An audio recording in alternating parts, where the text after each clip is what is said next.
بالله من الشيطان الرجيم.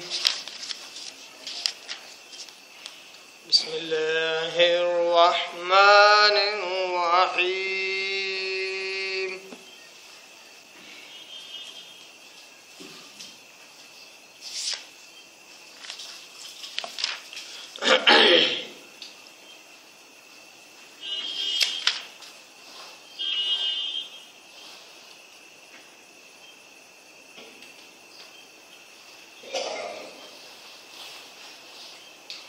أعوذ بالله من الشيطان الرجيم.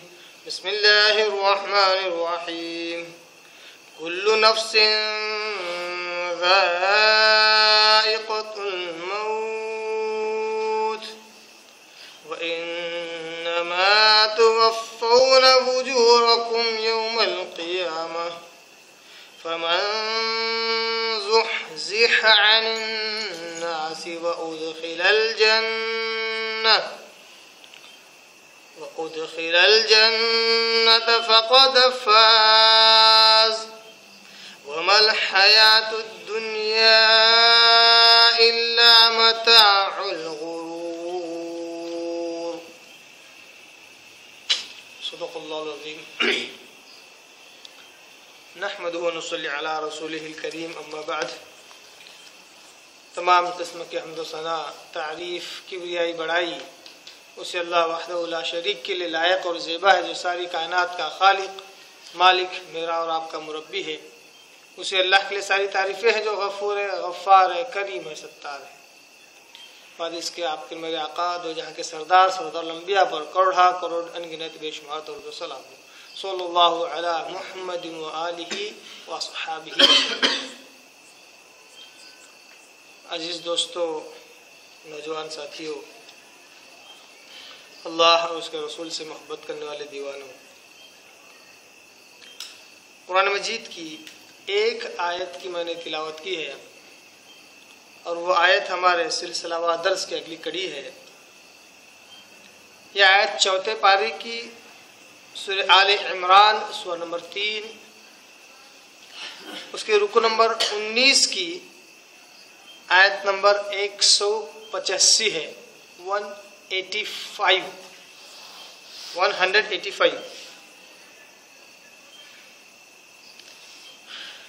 حالانکہ تلاوت کے اعتبار سے، الفاظ کے اعتبار سے آیت چھوٹی نظر آتی ہے، مختصر نظر آتی ہے، مگر معنی کے اعتبار سے، مضامین کے اعتبار سے بہت ہی بڑی آیت ہے.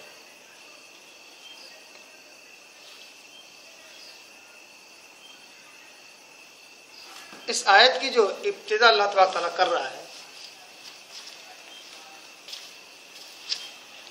وہ اس طرح کرتا ہے کہ یہاں پر ایک بات قابل غور یہ ہے کہ یہ آیت جو ہے کچھ خاص پچھلی آیات سے یا اگلی آیت سے کوئی خاص اس کا ربط نہیں ہے، مگر اسی جو مضمون جو چلا آ رہا تھا اسی درمیان چند باتیں نصیحت کے طور پر اللہ تبارک و تعالیٰ نے ایسی آیتیں بیچ میں اللہ نے نازل کی ہیں. ایک انوکھی آیت اس مضمون کے بیچ میں جو یہودیوں اور عیسائیوں کا جو تذکرہ چل رہا تھا اور منافقوں کو جو تذکرہ چل رہا تھا، اس کے بیچ میں اللہ تبارک نے ایک آیت نازل کی جو نصیحت والی ہے. بڑی پیاری آیت ہے. دیکھیے اللہ تبارک کیا کہتا ہے. کل نفس ذائقۃ الموت. قرآن مجید کا یہ جو آیت کا ٹکڑا ہے یہ اتنا مشہور ہے کہ بھلے ہی کسی شخص کو قرآن کا کوئی دوسری صورت یاد نہ ہو، مگر یہ ٹکڑا ضرور اس کو یاد ہوتا ہے. کل نفس ذائقۃ الموت. کیوں؟ اس کی وجہ یہ ہے کہ یہ صرف ایک قرآن کی آیت نہیں بلکہ ایک محاورہ بن چکا ہے. زبان زد عام اردو میں یہ استعمال ہو رہا ہے. جیسے کوئی شخص اگر یہ کہے کہ صاحب ان کا انتقال ہو گیا کیسے، تو کہتا ہے بھائی کل نفس ذائقۃ الموت، ہر ایک کو مرنا ہے. اس کو پتا نہیں حالانکہ اس کا کیا ترجمہ ہے، مگر وہ روانگی میں ایسا کہہ جاتا ہے کل نفس ذائقۃ الموت، میں ہر ایک کو مرنا ہی ہے. جبکہ اصل میں قرآن کی آیت ہے سورہ آل عمران سورہ نمبر 3 کی آیت نمبر 185 کے اندر. تو یہ زبان زد عام اتنا زیادہ پھیل گئی ہے، اتنا زیادہ یہ آیت کا ٹکڑا پھیلا ہوا ہے کہ ہر کوئی اس آیت کے ٹکڑے کو جانتا ہے. یاد رکھیے یہ آیت پوری نہیں ہے، آیت کا ٹکڑا ہے، اس کے آگے اور بہت ساری باتیں موجود ہیں. ایک تو بات یہ ہوگی اس آیت کے تعلق سے کہ یہ زبان زد عام مشہور ہے، ہر عام و خاص کے پر یہ جو ہے اردو میں ہی یہ پوری طرح بدل گئی ہے. اردو کی تہذیب میں یہ ٹکڑا داخل ہو چکا ہے، لوگ عام طور پر اس کو استعمال کرتے ہیں کسی کے مرنے پر یا کسی کی خبر سنانے کے لیے یہ جو ہے جملہ استعمال ہوتا ہے. دوسرا جو ہے یہ آیت اس لیے بھی مشہور ہے، یہ آیت کا ٹکڑا اس لیے بھی مشہور ہے کیونکہ بھلے ہی کوئی شخص کسی جگہ جائے نہ جائے مگر اس کو اپنی زندگی میں جیتے جی ایک نہ ایک مرتبہ قبرستان ضرور جانا پڑتا ہے کسی نہ کسی بہانے. تو قبرستان میں داخل ہونے سے پہلے ہی اس کو ایک بہت بڑا بورڈ ملتا ہے جہاں پر لکھا ہوتا ہے کل نفس ذائقۃ الموت. حالانکہ وہاں پہ نہ بریکٹ میں القرآن لکھا ہوتا ہے، نہ سورہ آل عمران آیت 185 بلکہ کوئی ریفرنس اور حوالہ لکھا ہوتا ہے، بس اتنا ہی لکھا ہوتا ہے. حالانکہ بعض لوگ تو لکھنے والے کاتب بھی نہیں ہوتے، رسم الخط انہیں آتی نہیں ہے، وہ عربی کچھ تو بھی ایک الگ اسٹائل کا لکھ ڈالتے کل نفس ذائقۃ الموت، بس وہ پڑھنے آ جانا چاہیے قبرستان کے اوپر. تو اس طرح بھی یہ آیت مشہور ہے، یہ آیت کا ٹکڑا مشہور ہے کہ ہر قبرستان کے دروازے پر یہ مین گیٹ پر لکھا ہوا ہوتا ہے.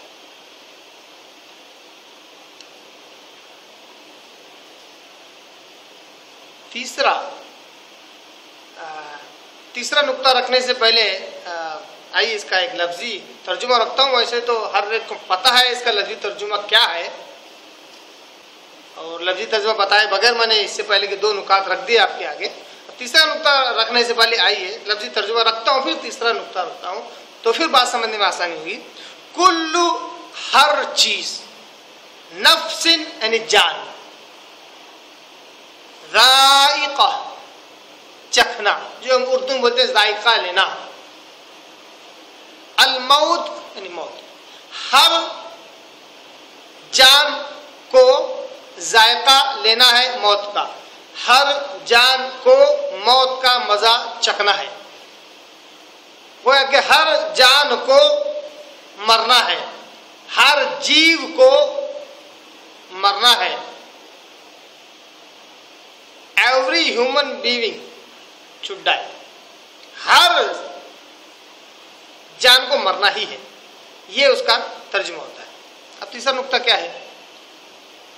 یہ آیت مشہور اس لیے ہے، بالخصوص ان احباب میں مشہور ہے جو تھوڑا سا دینی اعتبار سے سدریفائڈ ہے، سدھرے ہوئے ہیں. اچھے طریقے سے نہیں، دینی ماحول میں رہنے کی وجہ سے تھوڑا دین کی معلومات آ گئی اڑتے اڑتے ادھر سے ادھر سے. ایسے لوگوں میں زیادہ تر یہ آیت کا ٹکڑا مشہور ہے. اور وہ کہتے ہیں جب کہا جاتا ہے کہ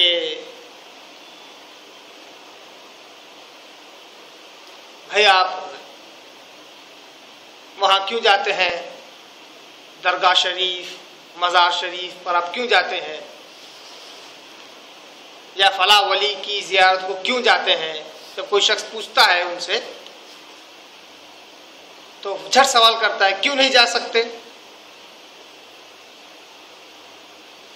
تو سامنے والا کہتا ہے کہ بھائی وہ تو مر چکے ہیں، وہ تو اس دنیا سے جا چکے ہیں.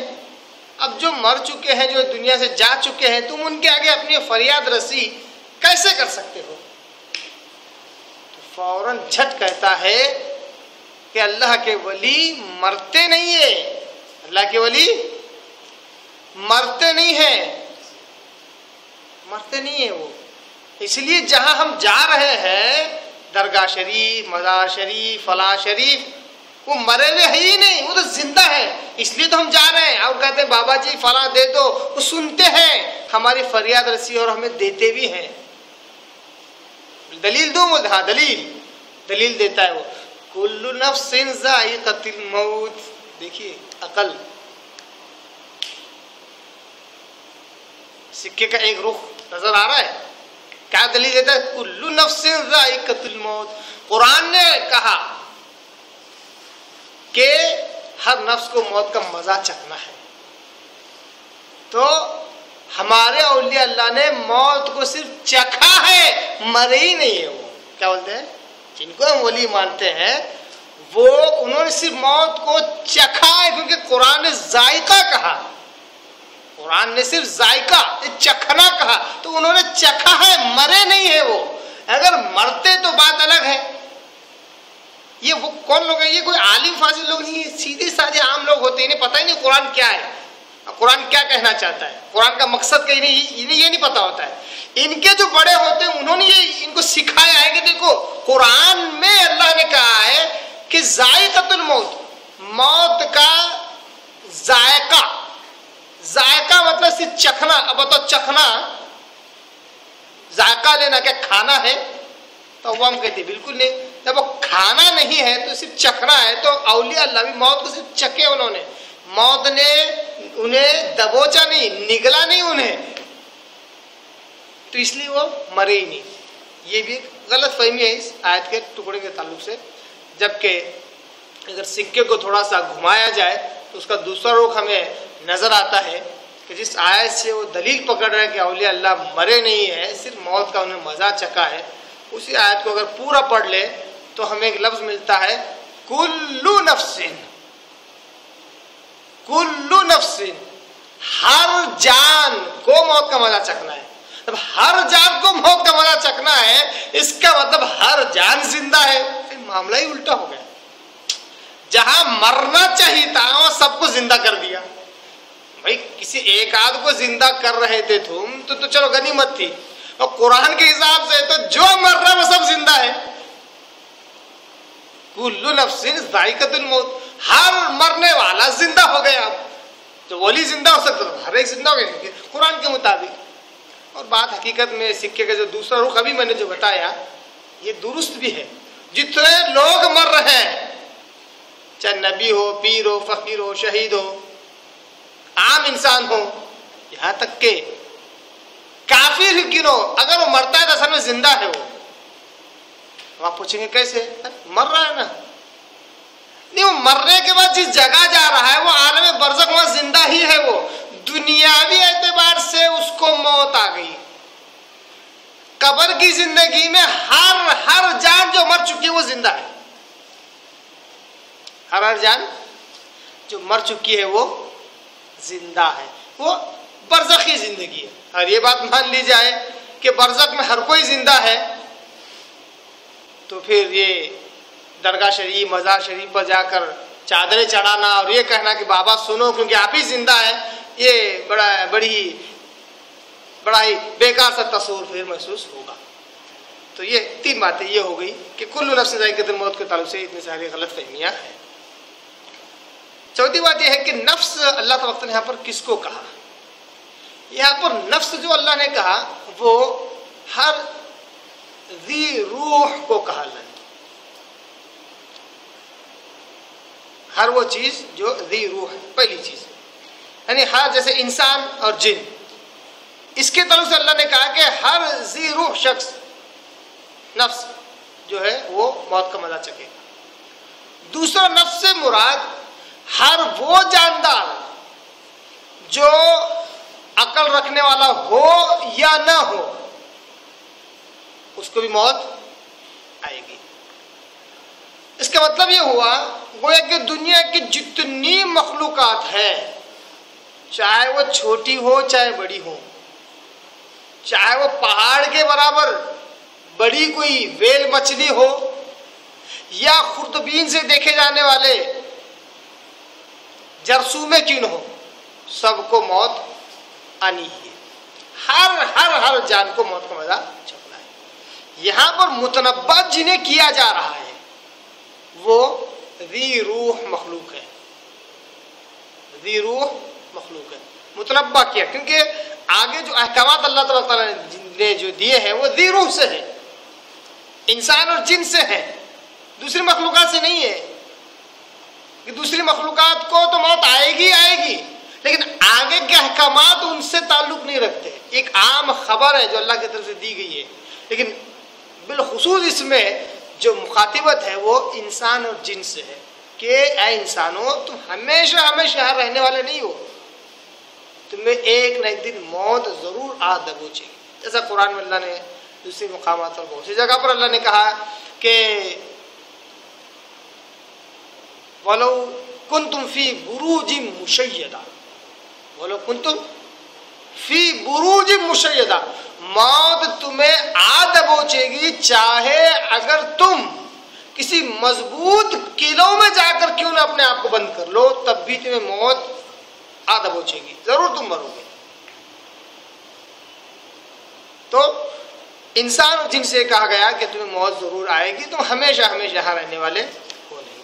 یہی بات اللہ تبارک تعالیٰ نے بڑے پیارے انداز سے سورہ رحمان کے اندر جو بڑی مشہور آیتیں ہیں، بڑی ہی پیاری آیتیں ہیں، بالخصوص جب قراء حضرات اس کی تلاوت کرتے ہیں تو بالکل تن بدن میں ایک عجیب سی کیفیت محسوس ہوتی ہے، ہونے لگتی ہے۔ کیا ہے؟ کل من علیہا فان وَيَبْقَى وَجْهِ رَبِّكَ ذُو الْجَلَالِ وَالْإِكْرَامِ۔ سورہ رحمان کی آیتیں ہیں، آیت نمبر 26 اور 27۔ سورہ رحمان سورہ 55 آیت نمبر 26 اور 27۔ کیا کہا اللہ نے؟ کل من علیہا فان، کل من علیہا فان، جو کچھ اس زمین پر ہے،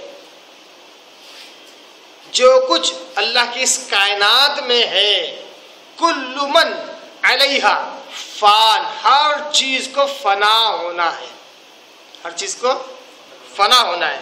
آیت نمبر 26۔ آیت نمبر 27 میں اللہ کہتا ہے وَيَبْقَى وَجْهُ رَبِّكَ ذُو الْجَلَالِ وَالْإِكْرَامِ، اور باقی رہنے والی ذات صرف اور صرف ایک ہے، وہ ہے رب ذو الجلال کی ذات۔ وہ ہے کہ قیامت جب واقع ہوگی، دو نفخے ہیں، دو سور ہیں۔ پہلی سور جب پھونکی جائے گی، اس کو کہتے ہیں سور میں پھونک مارنا۔ جب پہلی مرتبہ نفخہ ہوگا، نفخہ اولا، پہلی مرتبہ سور میں پھونک ماری جائے گی تو قیامت برپا ہوگی۔ ساری مخلوقات پوری کائنات تباہ و برباد، پوری دنیا تباہ و برباد ہو جائے گی، ہر مخلوق مر جائے گی، یہاں تک کہ جتنے فرشتے ہیں وہ بھی مر جائیں گے، وہ بھی ختم ہو جائیں گے۔ اتنا ہی نہیں، حاملین عرش وہ بھی مر جائیں گے، وہ بھی ختم ہو جائیں گے۔ عرش کو اٹھائے ہوئے فرشتے وہ بھی ختم ہو جائیں گے۔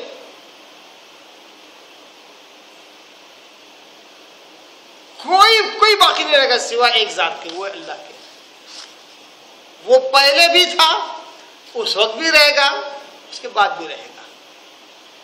اس کے بعد ایک وقت گزرے گا، کوئی نہیں ہے سوائے اللہ کے، جیسا سب سے پہلے تھا، کافی لمبا ایک وقت گزرے گا، کوئی نہیں ہے سوائے اللہ کے۔ دیکھیے اس وقت کو ایک بار کبھی اکیلے میں بیٹھ کے غور کیجئے، علامہ فکریہ ہے، غور کیجئے کہ وہ اللہ ہستی کس کا محتاج نظر آتا ہے؟ وہ جو وقت ہے سب ختم ہونے کے بعد ایک وقت گزر رہا ہے، سوائے اللہ کے کوئی ہے ہی نہیں، کوئی بھی نہیں ہے۔ تو کیا مونوپلی ہے اس کی؟ اگر آج وہ مونوپلی منانا چاہتا ہے کہ میں ہی ہوں، میری عبادت کرو، تو کیسے غلط ہوا؟ تو سب کو برباد کر کے ایک پیریڈ تک جیسے ویسے رہنے دے گا، کوئی نہیں ہے۔ اس کے بعد سور پھونکنے والے فرشتے کو، جیسے جن کو اللہ تبارک تعالیٰ جیسا اس کی مشیت ہے، جس کو زندہ کرنا کر کے دوسرا سور میں جب پھونک ماری جائے گی تو سب دوبارہ زندہ ہوں گے. پھر اللہ بھی ہے، مخلوقات بھی ہے. لیکن وہ جو پیریڈ ہے جب صرف اللہ ہوگا، اگر یہ بات سمجھ میں آ سکتی ہے تو اب دنیا میں زندہ ہے تو اللہ کی مونوپلی، اللہ کی وحدانیت آج ہمیں کیوں سمجھ میں نہیں آ سکتی؟ تو اللہ نے کہا کل من علیہا فان، ہر چیز جو ہے وہ سب کی سب فنا اور برباد ہونے والی، باقی رہنے والی ذات صرف اور صرف اللہ کی. وہی بات اللہ تعالیٰ نے یہاں پہ جو کہا کل نفس ذائقۃ الموت، ہر نفس کو موت کا مزہ چکھنا ہے. اس کے تعلق سے کافی تفصیل ہے. یعنی کہ موت کس کو کہتے ہیں، موت سے پہلے کیا کچھ ہوتا ہے، موت کے بعد کیا کچھ ہوتا ہے، عذاب قبر کس کو کہتے ہیں، عالم برزخ کس کو کہتے ہیں، بہت ساری تفصیلات ہیں. ان تفصیلات میں نہ جاتے ہوئے تفصیل سے جڑی ہوئی جو باتیں ہیں وہ میں نے آپ کے آگے رکھی. اب آئیے آگے بڑھتے ہیں دوسرے ٹکڑے کی طرف. اللہ کہتا ہے وَإِنَّمَا تُوَفَّوْنَ أُجُورَكُمْ يَوْمَ الْقِيَامَةِ. کیا کہا اللہ نے؟ وَإِنَّمَا، اور بے شک، تُوَفَّوْنَ،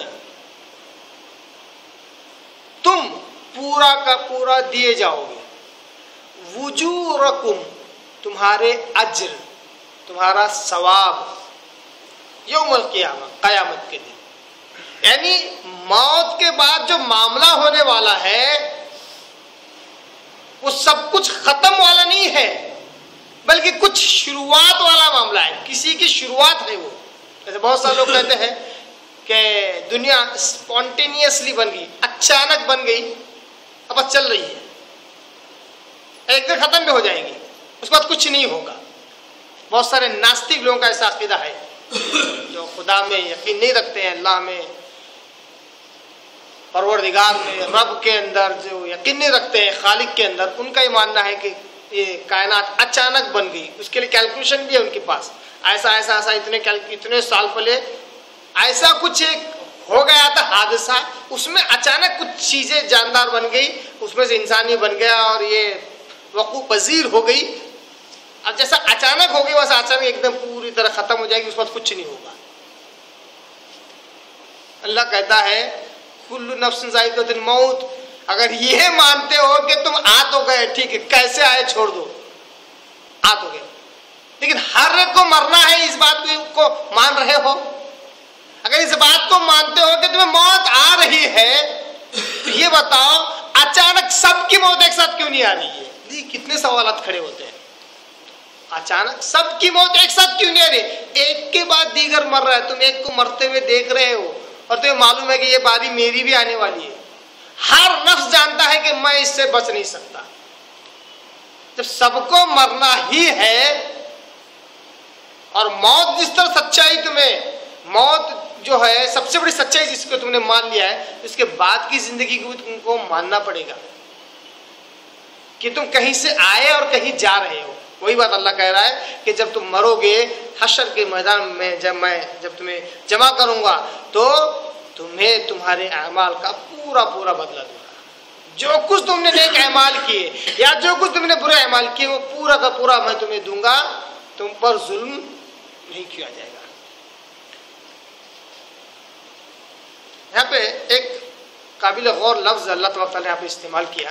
آئیے اس کو بھی کسی اور مسئلے سے جوڑتے ہوئے استدلال کر کے آپ کے آگے وہ مسئلہ بھی واضح کر دوں. بہت سارے لوگ قرآن مجید سے عیسیٰ علیہ السلام کے تعلق سے یہ عقیدہ ثابت کرنے کی کوشش کرتے ہیں کہ عیسیٰ علیہ السلام مر چکے ہیں، وفات پا چکے ہیں. قرآن مجید کی ایک آیت سے ثابت کرتے ہیں، کیونکہ اس میں اللہ تبارک تعالیٰ نے عیسیٰ علیہ السلام کے تعلق سے یہی کہا کہ ہم نے عیسیٰ علیہ السلام کو وفات دے دی. وہاں پہ توفی کا لفظ استعمال ہوا ہے، وفات جو ہم بولتے ہیں مر جانے کو اردو میں بھی. تو کہتے ہیں کہ عیسیٰ علیہ السلام مر چکے ہیں، وہ قیامت کو نزدیک نہیں آئے. جبکہ اہل سنت والجماعت کا عقیدہ ہے کہ عیسیٰ علیہ السلام مرے نہیں ہیں، وہ زندہ اٹھا لیے گئے چوتھے آسمان پر. قیامت کے نزدیک وہ نازل ہوں گے، دجال کا قتل بھی کریں گے. یہ اہل سنت والجماعت کا عقیدہ ہے جو مستقبل میں ہونے والا ہے، حالانکہ نہ اس کو دیکھا نہ اس کو محسوس کیا مگر یقین کر لیا، کیونکہ آپ صلی اللہ علیہ وسلم نے ایسا کہا ہے۔ تو جو مغالطہ ہوا ہے ایسے لوگوں کو، وہ کس چیز کی بنیاد پر ہوا مغالطہ؟ وہاں پہ لفظ وفات آیا، اس لیے وہ کہتے ہیں وفات کا مطلب موت۔ یہ وہ لوگ ہیں جنہیں صرف اردو آتی ہے، عربی نہیں آتی ہے۔ اردو میں وفات کا مطلب مرنا تو ہے، مگر عربی میں وفات کا مطلب پورا کا پورا لینے کے ہے۔ جیسے یہاں پہ ہے انما توفون، یہاں پہ بھی وفا وفا یوفی ہی لفظ استعمال ہوا ہے۔ انما توفون اجورکم، تمہیں تمہارا بدلہ پورا پورا دیا جائے گا۔ وہی لفظ وہاں اللہ نے استعمال کیا اور کہا ہم نے عیسیٰ علیہ السلام کو پورا کا پورا اٹھانا۔ بتائیے پورا کا پورا اٹھانے کا مطلب کیا ہے؟ جسم، جان، روح سمیت سب کچھ عیسیٰ علیہ السلام اٹھا لیے گئے۔ جبکہ جب انسان یہاں مرتا ہے تو باڈی جیسی کی ویسی رہتی ہے، جان نکلتی ہے، روح نکلتی ہے، باڈی تو رہتی ہے، جسم تو انسان کے حوالے کر دیا جاتا ہے تاکہ نہلائے دھلائے اور دفنائے۔ عیسیٰ علیہ السلام کا معاملہ ایسا نہیں ہوا، عیسیٰ علیہ السلام کو اللہ نے پورا اٹھا لیا، وہی لفظ اللہ نے استعمال کیا۔ تو اللہ کہتا ہے کہ ہر ایک کو مرنا ہے، مرنے کے بعد جو زندگی ہے وہ ہے حساب کتاب والی زندگی۔ اللہ کہتا ہے وہاں پر تمہارے اچھے یا برے اعمال کا پورا پورا بدلہ تمہیں دیا جائے گا۔ تیسرے ٹکڑے میں اللہ کہتا ہے، بڑی پیارا ٹکڑا ہے، فَمَنْ زُحْزِحَ عَنِ النَّارِ وَأُدْخِلَ الْجَنَّةَ فَقَدْ فَازَ۔ لہذا جو کوئی، یعنی اب یہ فائنل ہے، یہ رزلٹ ہے، موت کے بعد حساب کتاب کے بعد جو ہوگا وہ کیا ہے؟ رزلٹ ہے۔ وہ رزلٹ اللہ تبارک و تعالیٰ تیسرے ٹکڑے میں بیان کرتا ہے کہ لہذا جو کوئی آگ سے بچا لیا گیا،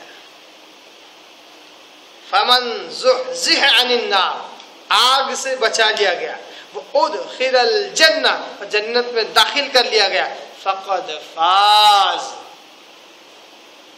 بے شک وہ کامیاب ہو گیا، بے شک وہ مراد کو پہنچا، ہی از سکسیسفل۔ کیا کہا اللہ نے؟ جو جہنم سے بچا لیا گیا اور جنت میں داخل کر دیا گیا۔ بڑی انوکھی آیت ہے، انوکھا ٹکڑا ہے۔ اللہ نے یہ نہیں کہا جو جنت میں داخل کر دیا گیا وہ کامیاب، حالانکہ دوسری جگہ پر اللہ نے ایسی باتیں کہی ہیں۔ یہاں پر اللہ نے کہا جو جہنم سے بچا لیا گیا، آگ سے بچا لیا گیا اور جنت میں داخل کر لیا گیا، بے شک وہ کامیاب ہوگا۔ گویا کہ ایک ایمان والے کو یہ ذہن دیا جا رہا ہے کہ جب تو اللہ کے آگے ہاتھ اٹھاؤ، دعا مانگو تو صرف یہ مت مانگو اللہ جنت میں ڈال دے، باقی سے کیا مطلب نہیں۔ جب ہاتھ اٹھاؤ تو یہ کہو اللہ جہنم سے بھی بچا، جہنم کی آگ سے بچا اور مجھے جنت میں داخل کر۔ دونوں چیزیں، جہنم سے پناہ مانگنا اور جنت کی مانگ کرنا، دونوں چیزیں ضروری ہے۔ فقد فاز، تبھی جا کر ایک انسان کامیاب ہو سکتا ہے۔ تو اللہ نے کہا جو جہنم سے بچا لیا گیا اور جنت میں داخل کر لیا گیا، بے شک وہ کامیاب ہوا۔ یہ آیت کا ٹکڑا تفسیری ہے، تفسیر ہے اس میں۔ آئیے اس لیے اسی ضمن میں ایک حدیث دیکھ لیتے ہیں جو سنن ترمذی کی حدیث ہے، حدیث نمبر 3292، 3292۔ حدیث کے راوی ابو ہریرہ رضی اللہ تعالیٰ عنہ ہے۔ بہت ہی پیاری حدیث ہے، بہت پیارے پیارے ٹکڑے ہیں، اور دیکھیے نبی کا انداز دیکھیے۔ میں تو کہتا ہوں ہمیں بھی بات چیت ہماری ایسی ہونی چاہیے، جب دین کی بات ہو تو یہ انداز ہونا چاہیے بات کرنے کا، نکات رکھنے کا انداز ایسا ہونا چاہیے جس طرح نبی صلی اللہ علیہ وسلم کا انداز اس حدیث سے ہمیں ملتا ہے۔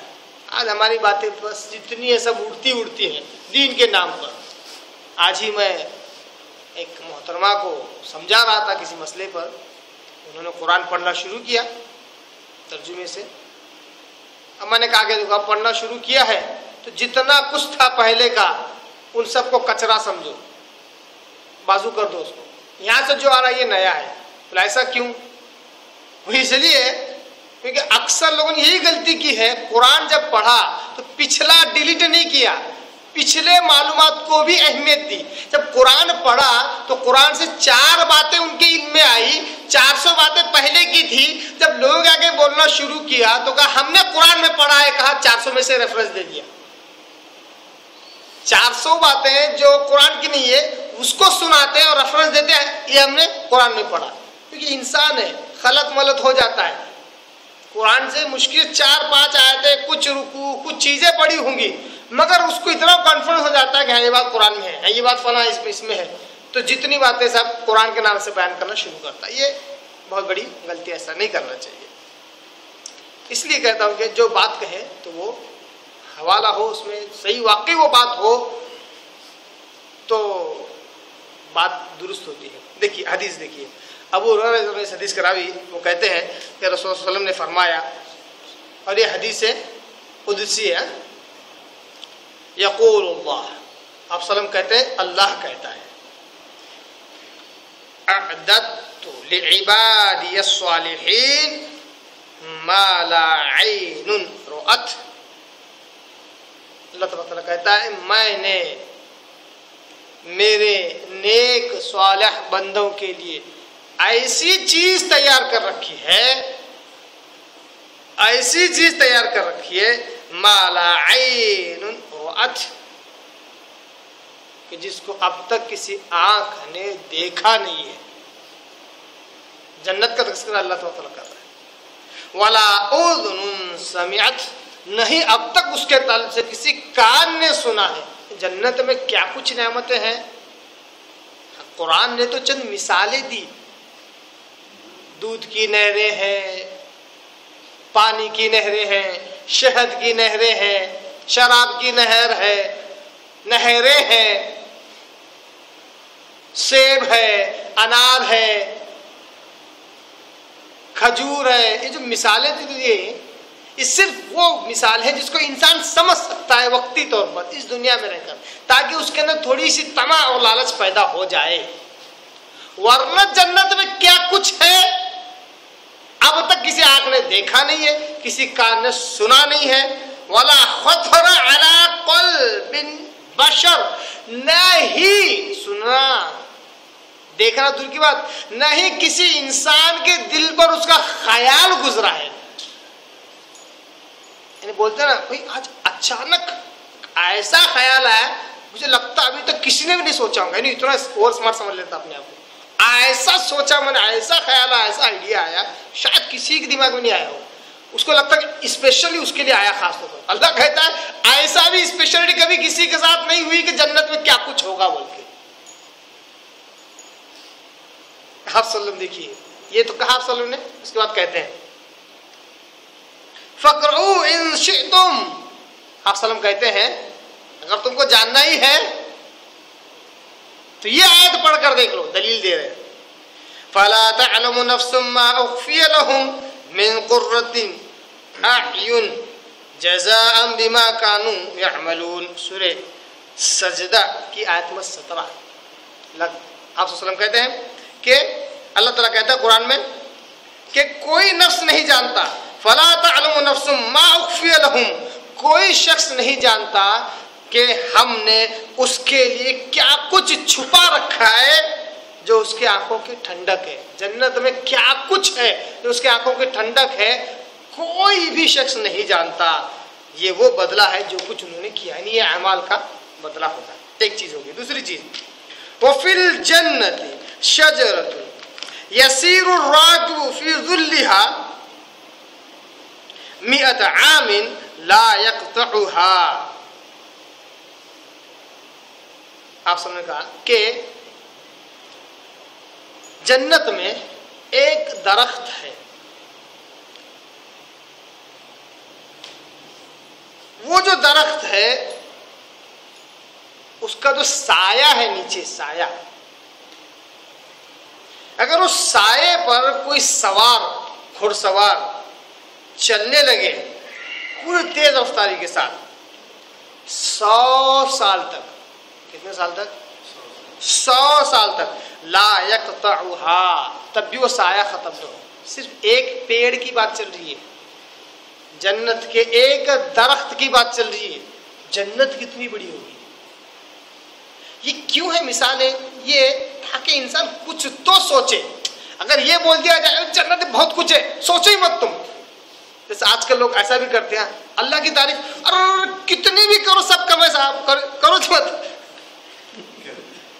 اس لیے بہت سارے لوگ بولتے ہیں اللہ کچھ بھی تیری تعریف کرنا نہیں آتا، تجھ کر لے. نہیں تو اللہ کچھ بھی مانگنا نہیں آتا، تیرے جو دینا تو دے دے. یہ دعائیں صحیح نہیں ہے. جو مانگنا ہے مانگنا، اللہ یہ دے یہ دے یہ دے. اللہ تو رب ہے، تو رحمان ہے، تو رحیم ہے، تو غفور ہے. یہ باقاعدہ بولنا چاہیے، تبھی تو تعریف ہوگی. اسی طرح جنت کے تعلق سے بھی مثالیں دی گئی تاکہ انسان سوچے، کچھ تو سوچے، کچھ تو خواہش کرے، اس کے دل میں خواہش پیدا ہو. اس کا آگے آپ وسلم کہتے ہیں وَقْرَؤْا إِن شِئْتُمْ، اگر تم چاہتے ہو اس کی دلیل تو یہ لو، قرآن کی آیت پڑھ کر دیکھ لو.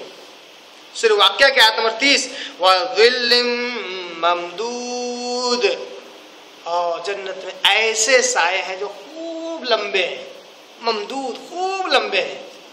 اسی طرح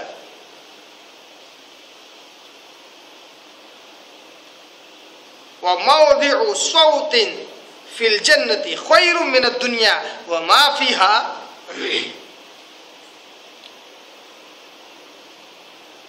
تیسری بات ہے نا، پوائنٹ نمبر 3. اور جنت میں، جنت کا ایک کونا، ایک چھوٹا سا کونا یا اس کونے کا بھی کونا، کوڑا بھی کہتے ہیں اس کو، چھوٹی سی جگہ،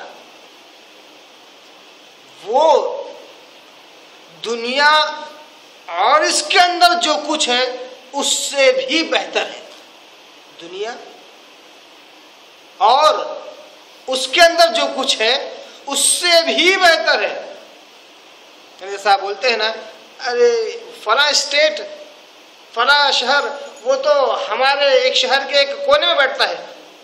تو ایسا جنت کا ایک کونا، چھوٹا سا کونا، وہ اس دنیا میں جو کچھ ہے اس سے بھی وہ بہتر ہی ہے. اتنا بڑا ہے، اتنا بڑا، اتنا عالیشان، اتنا زبردست کہ دنیا اور جو کچھ اس میں ہے اس کے آگے اس کی کوئی ویلیو نہیں ہے. آگے آپ سب کہتے ہیں وَقْرَؤْا إِن شِئْتُمْ، اگر تمہیں جاننا ہی تو اگر تم چاہتے ہی ہو تو یہ آیت پڑھ کر دیکھ لو. فَمَنْ زُحْزِحَ عَنِ النَّارِ، یہ آیت ہے وہ جس کو میں نے اس زمانے میں آپ کے آگے یہ حدیث پیش کیا، چونکہ اس آیت کی تفسیر میں ہے کہ جو کوئی آگ سے بچا لیا گیا اور جنت میں داخل کر لیا گیا فقد فاز، وہ کامیاب ہو گیا.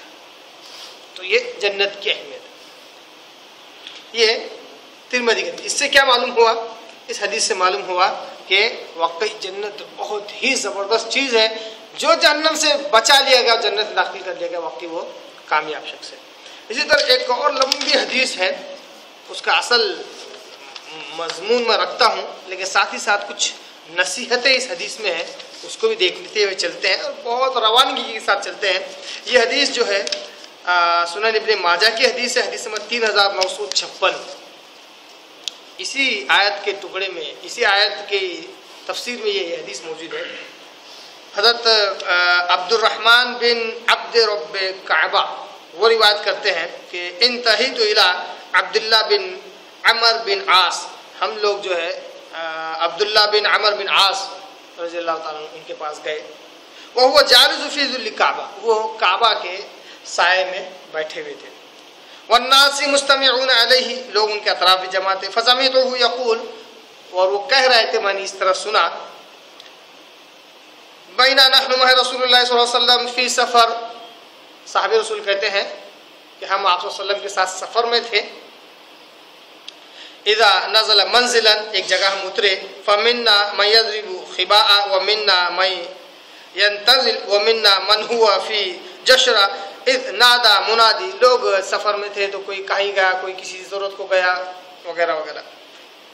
پھر منادی کرنے والے منادی دی، اذان دی، نماز کے لیے، الصلاۃ جامعہ نماز کے لیے جمع ہونے کے لیے، تو ہم سب جمع ہو گئے.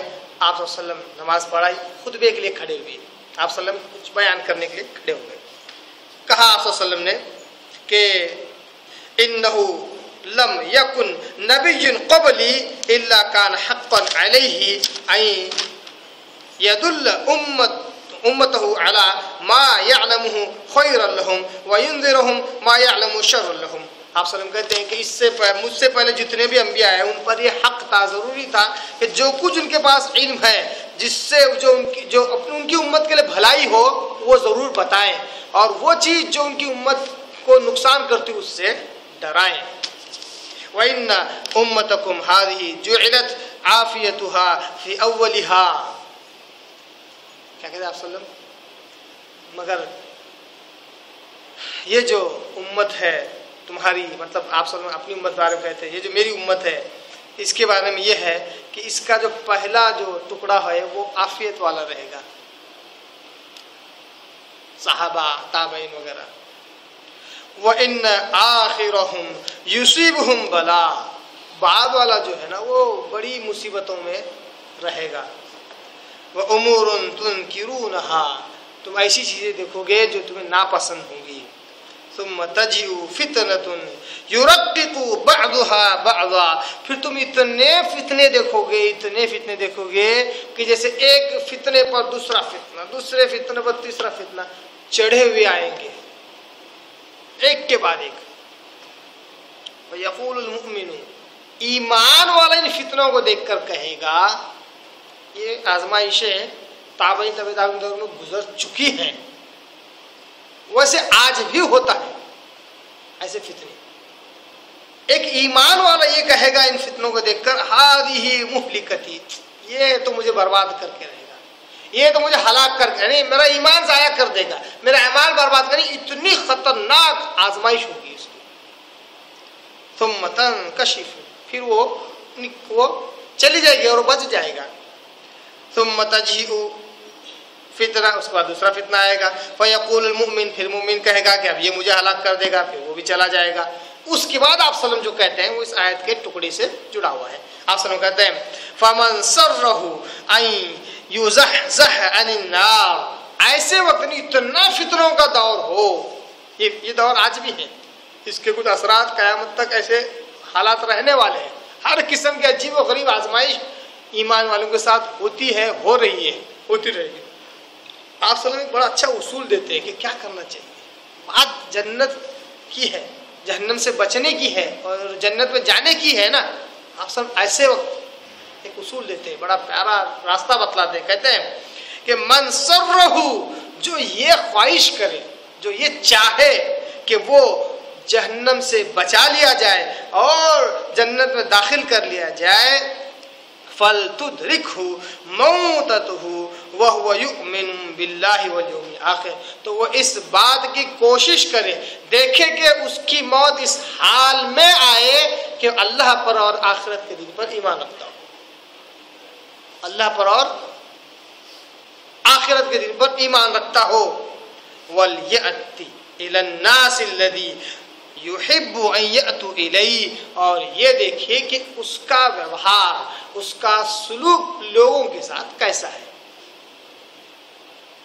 کوئی بڑا مشکل کام آپ صلی اللہ علیہ وسلم نے دیا، ایمان اللہ پر اور آخرت پر، اس کو ہمیشہ صحیح رکھنا ہے، اس کو لے کے چلنا ہے.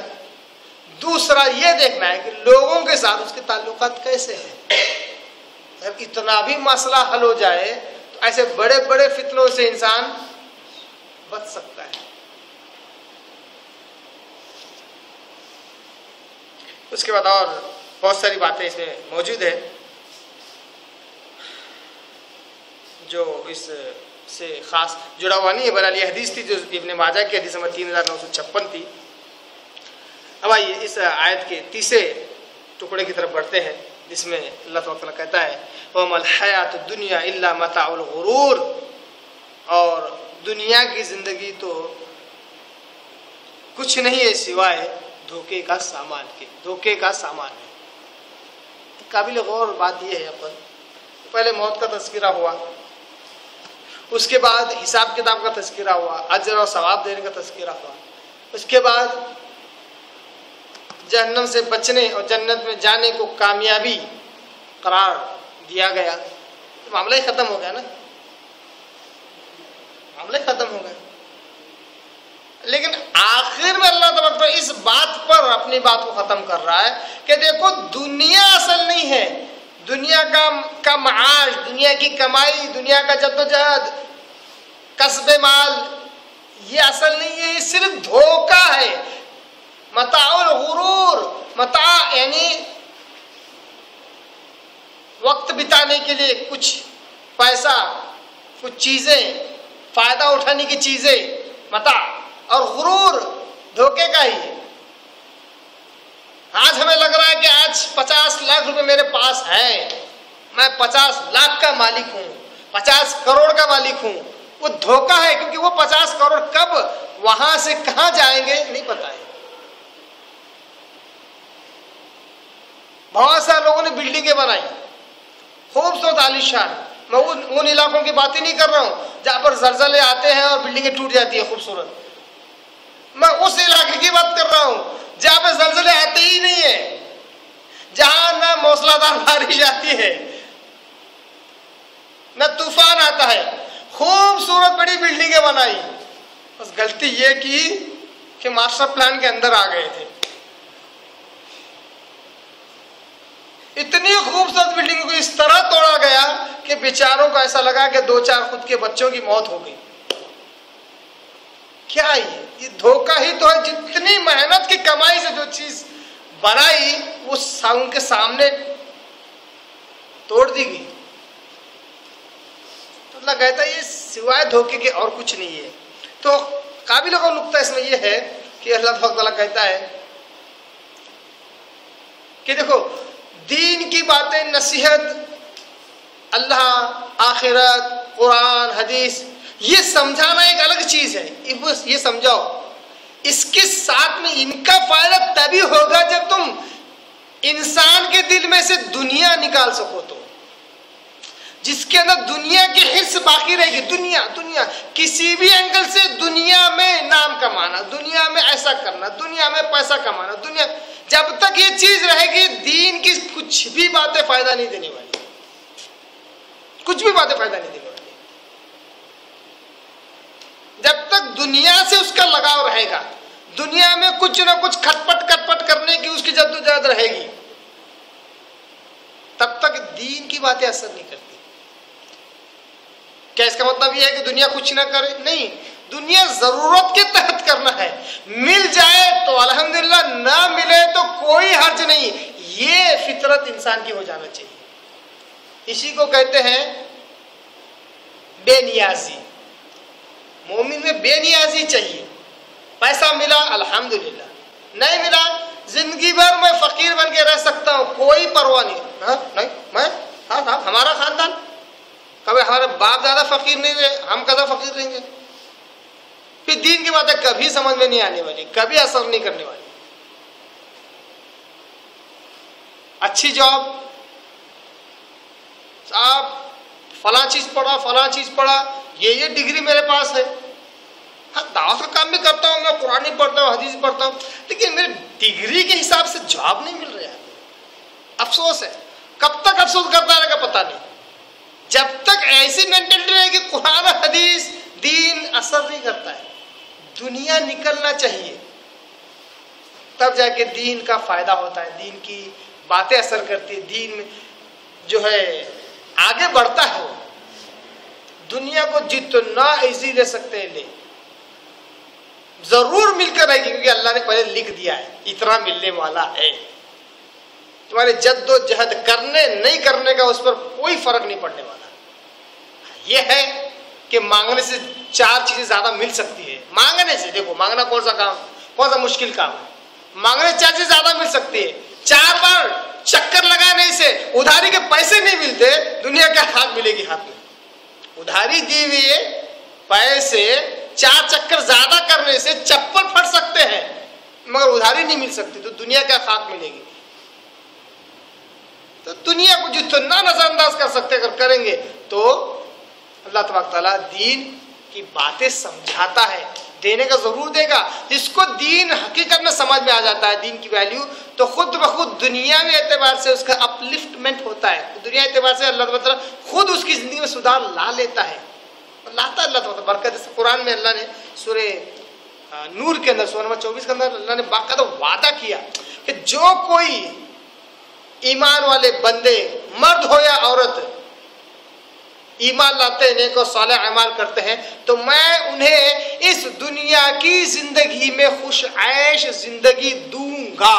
سورہ نور کی آپ آیتیں اٹھا کر دیکھیے، اللہ وعدہ کر رہا ہے میں ضرور دوں گا جو ایمان والے بندے ان کو خوش عیش زندگی. اس کا مطلب یہ نہیں ہے کہ سب بولتے ہیں کہ دنیا قید خانہ ہے، مطلب بس ہمیشہ کیا ہے پھٹی جیب پھٹے حالی رہنے کا ہے. ایمان والوں کا ایسا بھی نہیں ہے، خوش عیش زندگی دینے والا. اور صحابہ کو واقع سا ہوا بھی، ملا بھی، حکومتیں کی انہوں نے. تو بہرحال اللہ کہتا ہے کہ دیکھو دنیا کی زندگی اس کی کوئی اہمیت نہیں ہے، یہ دھوکے کا سامان ہے.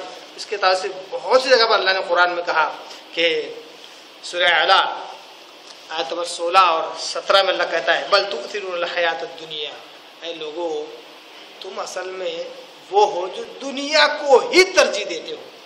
والآخرۃ خیر وابقا، جبکہ آخرت دنیا کے مقابلے بدر جہاں بہتر اور بہت دیر پا ہے، ہمیشہ رہنے والی ہے. یہ جو آیت کا ٹکڑا ہے اس پہ کئیوں درس لیے جا سکتے ہیں. بل تؤثرون الحیات الدنیا، اے انسان تو وہ ہے جو دنیا کو ترجیح دیتا ہے. اس میں بڑا اچھا اصول ملتا ہے. کیا ہے؟ بہت ہی سمپل سا، دنیا مت کرو نہیں کرو، ہمیشہ اس کو سیکنڈری رکھو اور پرائمری جو ہے وہ دین رکھو. بس جتنی جدوجہد کرنا ہے کرو دنیا میں، لیکن ترجیح ہمیشہ دین کو ہو. دین کا معاملہ ہے، دنیا کا بڑے سے بڑا کام ایک ہی چٹکی میں بازو، بالکل دماغ پہ اور پیشہ پہ بل نہیں آنے چاہیے کہ یار میرا اتنا بڑا نقصان ہو جائے گا اگر دین کے کام کے لیے جاؤں گا. یہ ترجیح اگر دینے والے بن جائیں تو اللہ کہتا ہے والآخرۃ خیر وابقا، تو یقین جانو آخرت بہت بیسٹ ہے، بہت بہتر ہے اور ہمیشہ رہنے کی چیز ہے. اسی طرح سورہ رعد سورہ نمبر 13 کے آیت نمبر 26 میں اللہ کہتا ہے وما الحیات الدنیا فی الآخرۃ الا متاع، دنیا کی زندگی آخرت کے مقابلے میں جو ہے کوئی حیثیت نہیں رکھتی، صرف جو ہے فائدہ اٹھانے کی چیز ہے.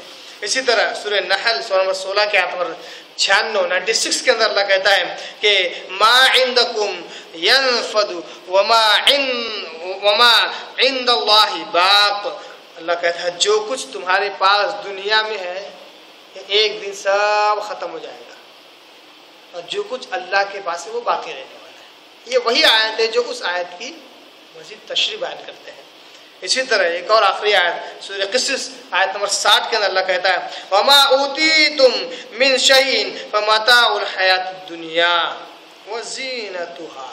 یہ بہت ہی پہلی آیت ہے، زبردست عقیدہ اللہ دے رہا ہے. دیکھیے انداز کیا ہے، وما اوتیتم من شیء، اے انسانوں، اے مسلمانوں، بالخصوص اے قرآن اور صحیح حدیث کا ماننے کا دعویٰ کرنے والوں، ماننے والوں سنو، یہ جو کچھ تمہیں دیا ہوا ہے دنیا میں یہ صرف دنیاوی اعتبار سے فائدہ اٹھانے کے لیے، وہ زینتها، اور اس کی زینت ہے، یہ یہاں کے لیے ہے، بس وقتی طور پر فائدہ اٹھانے کے لیے ہے.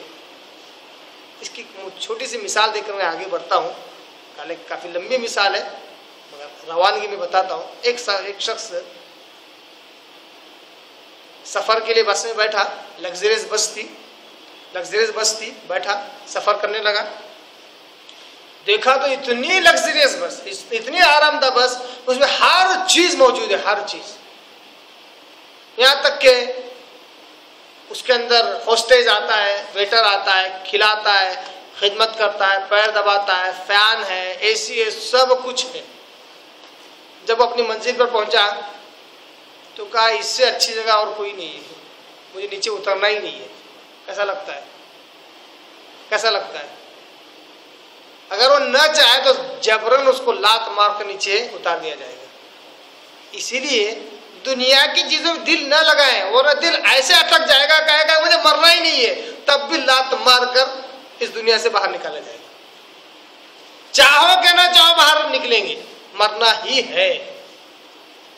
تو اللہ کہتا ہے کہ جو کچھ تمہیں دنیا میں دیا گیا ہے وہ صرف فائدہ اٹھانے کی چیز ہے اور زینت ہے. وما عند اللہ خیر وابقا، جو کچھ اللہ کے پاس ہے وہ بہت بہتر اور دیر پا ہے. اسی طرح اسی ضمن میں ایک آخری حدیث ہم دیکھ لیتے ہیں جو صحیح مسلم حدیث نمبر 2858 اور سنن ترمذی 2323 اور ابن ماجہ حدیث نمبر 4108. اس حدیث کا راوی قیس ہیں، وہ کہتے ہیں کہ سمیت مستوردہ، میں نے مستورد سے سنا جو بنی فہر کا بھائی تھا، وہ اس نے کہا کہ آپ صلی اللہ علیہ وسلم نے یہ بات کہی، واللہ ما الدنیا فی الآخرہ الا مثل ما یجعل احدکم اصبعہ هذه واشار یحیی بالسبابہ فی الیم فلینظر بیما ترجیح. یہ حدیث اس لیے رکھ رہا ہوں کہ بہت سا لوگوں نے یہ بات سنی ہے لیکن انہیں پتہ نہیں کہ حدیث کے الفاظ ہیں بول کے، اس لیے اس حدیث کو رکھا. چھوٹی سی حدیث ہے، صحیح مسلم ترمذی اور ابن ماجہ کی حدیث. آپ صلی اللہ علیہ وسلم کہتے ہیں کہ قسم اللہ کی، دنیا اور اس کے اندر جو کچھ ہے وہ آخرت کے مقابلے میں ایسا ہی ہے جیسے کہ تم اپنی انگلی سمندر میں ڈباؤ، اپنی انگلی سمندر میں ڈباؤ اور پھر دیکھو کہ کتنا پانی تمہاری انگلی میں آیا ہے.